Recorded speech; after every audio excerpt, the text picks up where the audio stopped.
everybody, nice to welcome you to another IELTS Learning Tips video. And I really love this video today. It's called I Don't Have a Magic Wand. And I want to explore what it means to be a good, if you like, IELTS student. I don't mean that as being good, but I mean somebody who is going to do well and get the score they want. And when I meet students and start working with students, I can see certain traits that I know will help them to be successful.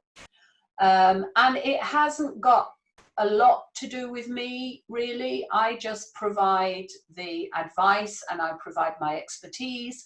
But at the end of the day, it's how that student utilizes it and how they work and how committed they are, really, to the result that makes the biggest difference.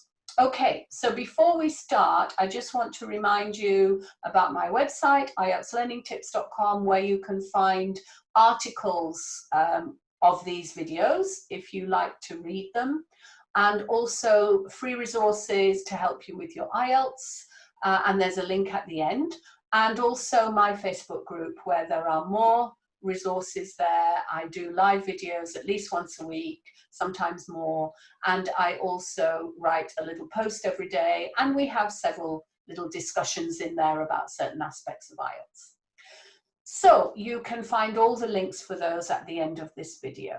So just a reminder, I am IELTS coach. I've been working with students on IELTS for over 20 years, and I have been an English language teacher for even longer than that. And my speciality is Band 7 and 8, and particularly students who've taken the exam a few times and are not getting their score and really don't know why. And so we look at that, and I put in place all the things that they need in terms of exercises, resources, and help people to get through that exam.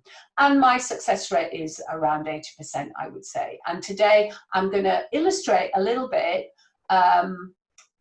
why that isn't 100%, if you like. Okay, so let's, with no further ado, move on. So I think students are often looking for a magic wand or a magic bullet to get their IELTS. Some of the questions I see tell me that they sometimes miss the point that this is 80% labor and 20% resources. So it's not really the books or the websites or the online resources or the teachers even. It's actually 80% of it is what you do with those things. So there isn't any magic bullet, it's just hard work and dedication, as with most things in life. So I keep getting this, the best books. Oh, there are some good books. The best books I feel for IELTS are the course books, and most students don't want those because they're not a quick fix. Cambridge books are good, but you shouldn't be using those until you get close to your exam. And there are lots of problems with using Cambridge books as your main resource. There are lots of very poor websites, and there are some very good ones. And there are hundreds and thousands of websites, so it's really very difficult to know if you've got the good one. Yeah, there are lots of very good teachers. I am sure I know lots of very good teachers, and I've also seen examples and heard of examples of very poor teaching too. So it's very difficult to answer that question. And there just isn't a magic solution.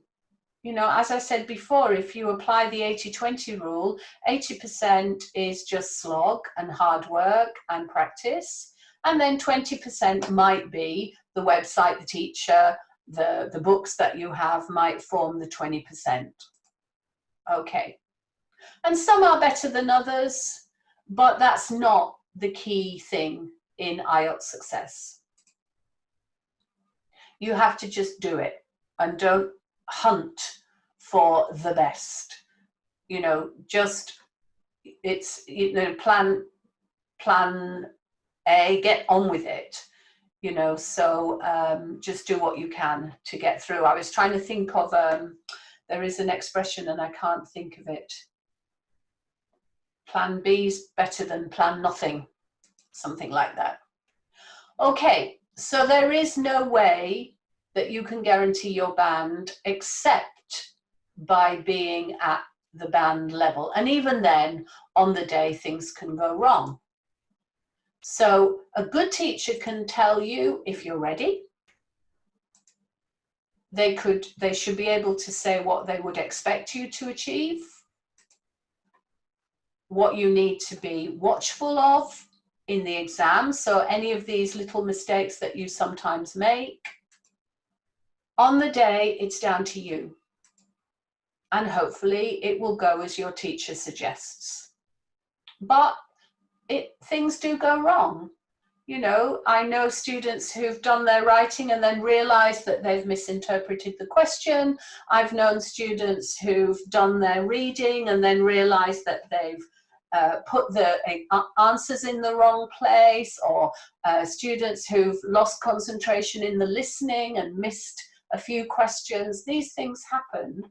And so there's never a cast iron guarantee. But if you are systematic and you practice regularly, it can give you everything you need to do well. If you improve your language skills, then you should have enough language at your fingertips to be able to do everything you need to do. And if you have consistency in your practice, then you should be able to achieve what you want to achieve. Okay, and if you have confidence in your ability and in your practice and in your ability to perform, then you should get the bands that you want. Okay, so if you're working with a teacher, a good teacher will show you exactly what you should do and exactly what you shouldn't do. They will be able to point out your mistakes so you can work on these and correct them and help you to fix them, good advice, and develop your English skills as well as your IELTS techniques. And all of this counts towards getting a more secure score and getting you there faster.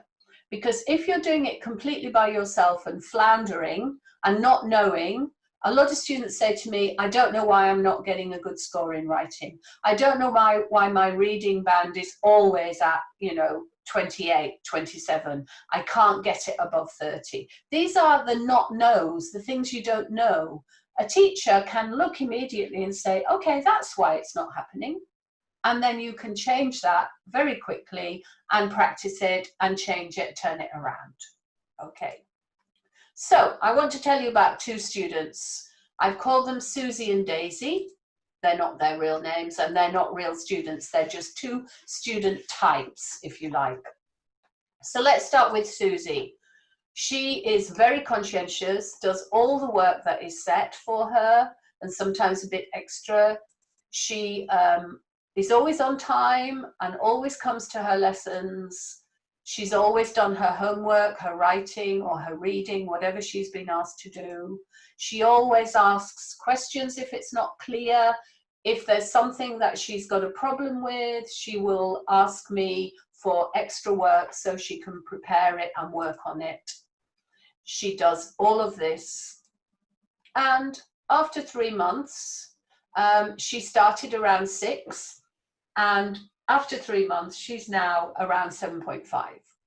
And this is what got her there, all of this work. Okay.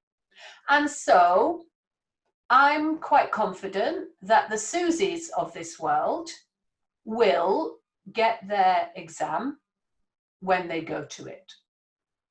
So generally speaking, I work with students for around 3 months. Sometimes shorter than that if it's on a specific topic like writing or reading and writing. But most students would work for 12 weeks with me on everything. And then those that are very, very conscientious can get to 7.5 if they do everything. and the Susies of this world will make that leap. Okay, let's look at Daisy. Daisy's often too busy to complete her IELTS work, although both Susie and Daisy do work. There is no difference there, but Daisy tends to get too tired from work and she doesn't do her IELTS. So they look at it, they look at the importance of their IELTS in a different way. Daisy often rearranges her lessons or cancels her lessons. I'm not saying it's not legitimate. I'm sure it is, but she doesn't put her IELTS high on her list of importance. Let's put it that way. Often she will be planning to come, but she'll cancel at the last minute, usually because she hasn't managed to do the work. She's only completed a little bit of the work that's been set. So whereas Susie's right up to date with everything, and I usually have all my work laid out at the beginning of the 3 months. So each week is already, has already got all the work in that the students need for that week. So all the work is there. So from the beginning, both Daisy and Susie knew exactly what they had to do. But Daisy never manages to complete it. She often asks me for reminders about what she has to do. She often loses the links and she often can't find the exercises that she's downloaded or printed off. At almost 3 months, she's not really moved a great deal from band 6. So she's going to have to do more work to get to her 7.5. And that's going to take more time. And also it's going to take more money, whether she stays with me or whether she goes and does something else, it's going to take more money. So it's starting to be more expensive for her. She'll need a lot more time. I will keep on and try and chase her and try and get her to complete everything. I will certainly do that. And I do that with all my students. If they don't hand in work, I will be emailing or messaging and asking them where their work is. And if I didn't do that, she probably wouldn't do anything, to be honest. So, which student are you? Which student will get their IELTS more quickly and with far less stress? I leave you to answer them. Structured Susie or Dizzy Daisy? I leave you to decide which will get their exam more easily. They probably both will eventually, but one is going to get there with a lot less stress and a lot more quickly. And that accounts for the difference in my students, the ones, the 80% that get through and the 20% that don't, or they take longer, shall we say. And decide which student you are. And if you are relating to Dizzy Daisy, then I suggest you pull your socks up and try and change the situation so that you don't take much longer and you don't have to spend a lot of money on it. Okay, so I hope you enjoyed that story. And joking apart, it is important. It's important how you set yourself up to practice for the exam. So there is no magic wand, there is no magic bullet, there's just you and your preparedness and your willingness to do whatever it takes. Okay, so thank you for that. I hope you liked it and I will see you on the next video. Bye-bye, everybody.